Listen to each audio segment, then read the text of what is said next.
እየሞከርኩኝ ባለቤት ለማውጣት ሰው አይደለ እንዴ? ይኸው ተመልከት። ይሄ ልጆች ጌም የሚጫወቱበት ልሸጥ እየሞከርኩኝ ነው። ሄሎ ማነህ? ቤት ኪራይ ባለቤት አልነገረችም? ቤት ኪራይ አንድ ወር ሳትከፍል ሁለተኛ ወር መጥቶብሃል።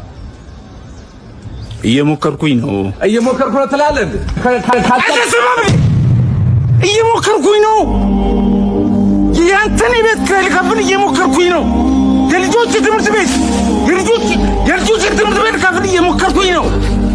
የሚበሉት አጥተው እየሞከርኩኝ ባለቤት ለማውጣት ሰው አይደለ እንዴ? ይኸው ተመልከት። ይሄ ልጆች ጌም የሚጫወቱበት ልሸጥ እየሞከርኩኝ ነው። አስብ እንጂ ሁሉም ሰው እየሞከረ ነው በዚህ ሰዓት። እጁን አጣጥፎ የተቀመጠ ሰው አለ እንዴ?